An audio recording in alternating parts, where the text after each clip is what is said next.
नमस्कार दोस्तों, स्वागत है आपके अपने यूट्यूब चैनल वीके सर मस्ती में।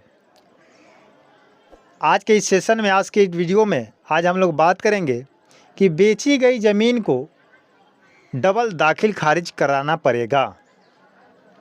अब कैसे कराना पड़ेगा, आखिर मैं ये क्यों बोल रहा हूँ, ये अपडेट ये आप लोग देख रहे होंगे, नोटिस लगा हुआ है कि आपको फिर से अगर आप ज़मीन खरीदे हैं किसी से, तो अगर आप एक बार अगर दाखिल खारिज करा चुके हैं तो हो सकता है कि आपको दोबारा कराना पड़ेगा। ऐसा मैं क्यों बोल रहा हूँ, इसके पीछे कारण है, रीज़न है, कुछ बातें हैं, कुछ पॉइंट है। इस सर्वे के दौरान, इस महाअभियान के दौरान बहुत सारे फर्जीवाड़े काम किए जा रहे हैं। आप अपने कागज़ को जमा करके चले आए और जिस व्यक्ति से आप खरीदे हैं उस परिवार के, उस खानदान के व्यक्ति भी जा कर के अपने बंटवारे के हिसाब से फॉर्म को भरकर और दाखिल खारिज की याचिका दर्ज कर दी।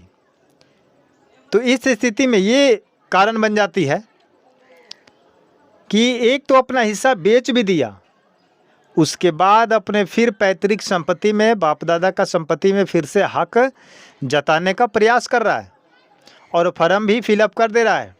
और फॉर्म फिलअप करने के बाद राजस्व अधिकारी से मिलजोल करके अपने नाम पर क्या किया, ज़मीन को करवा लिया। तो जो खरीदे गए व्यक्ति जो ज़मीन खरीदे हैं, तो क्या उनका नुकसान होगा? होगा। अब उस पर लड़ाइयाँ चलेगी, विवाद बढ़ेगी। जो खरीदे हैं वो भी जाएंगे, जिनके खानदान का पैतृक संपत्ति है वो भी जाएंगे। तो वैसे स्थिति में आप लोग को अगर बचना है तो इस नोटिफिकेशन के माध्यम से जितनी बातें मैं कह रहा हूँ, तो सबसे पहले आप लोग भी सतर्क रहिए, नहीं तो आपके साथ भी ये घटना घट सकता है।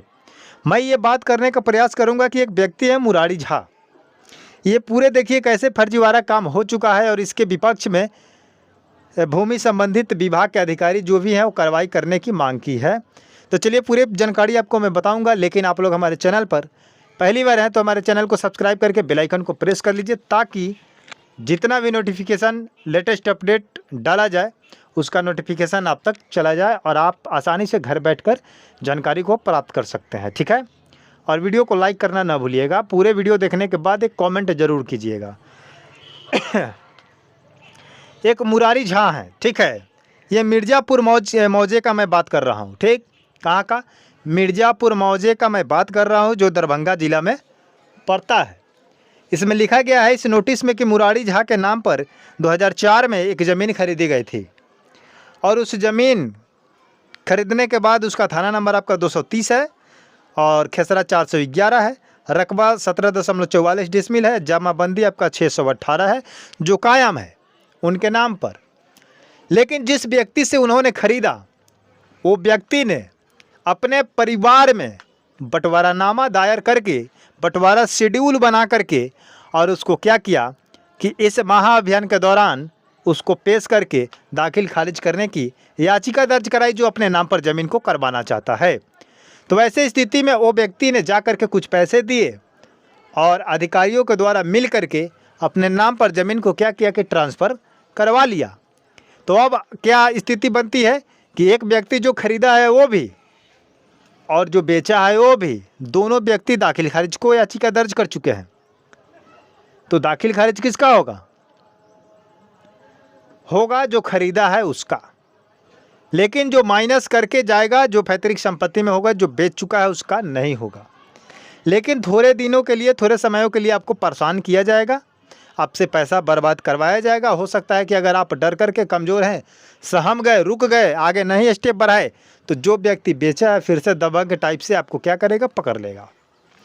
तो ये झोल झाल किया जा रहा है महाअभियान के दौरान। तो महाअभियान के दौरान अगर आप कोई भी जमाबंदी पंजी जमा कर रहे हैं तो उसका साक्ष्य सबूत देखिए, आप सामने जाकर के बैठ कर के काम करवाइए कंप्यूटर पर कर्मचारियों के माध्यम से। यानी अथा आप दे करके चले आए तो वो क्या कर रहा है, किसके नाम पर चढ़ा रहा है, इसका कोई गारंटी नहीं है।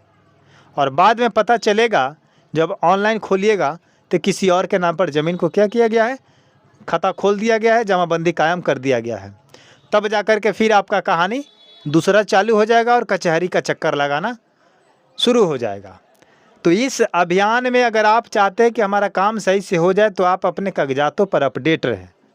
आप जाकर के कर्मचारियों से मिले, कर्मियों से मिले, सीईओ से मिले, है कि नहीं, और आप अपने सामने ऑनलाइन उसको करवाएं, तब जा कर के कुछ आपका अच्छा काम होगा, अन्यथा तो बर्बाद होना ही होना है। क्योंकि ये बिहार में फर्जीवाड़ा फिर से चालू हो गया इस महाअभियान के दौरान। क्योंकि शिविर के माध्यम से जो फर्म को लिया गया था उसको बोरी में कस करके गया आंचल पर। अब आंचल पर क्या खेला खेला जाएगा आपको पता नहीं चलेगा। आपके पास मैसेज गया कि नहीं गया ये भी आपको पता नहीं चलेगा। आप इसी वेट इंतज़ार में रहिएगा कि मेरा क्या है कि मैसेज आएगा, OTP आएगा, तो जा कर के संख्या के माध्यम से हम लोग चेक करेंगे। तो ना आपसे मोबाइल नंबर लिया गया है, ना OTP दिया गया है, ना कुछ जोड़ा गया है। तो ऐसे स्थिति में आपसे कुछ न कुछ काम फर्जीवाड़ा कर देगा, कर चला जाएगा, ट्रांसफ़र हो जाएगा, वो व्यक्ति रिटायर भी हो सकता है। उसके बाद आप दौड़ते रहिए, चक्कर काटते रहिए, एक ज़मीन 3 व्यक्तियों के नाम पर हो जाएगा।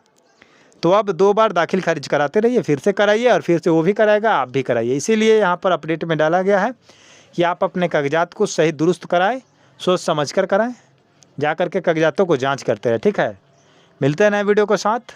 लेकिन आप मेरा वीडियो कहाँ से देख रहे हैं, इस वीडियो को देख करके बताइएगा कि आपको सतर्कता जो है बरतनी पड़ेगी, अन्यथा आपके हाथों से ज़मीन जा भी सकता है, लफड़ा बढ़ सकता है। ठीक है, तब तक ले मिलते हैं नए वीडियो के साथ। जय हिंद, जय भारत।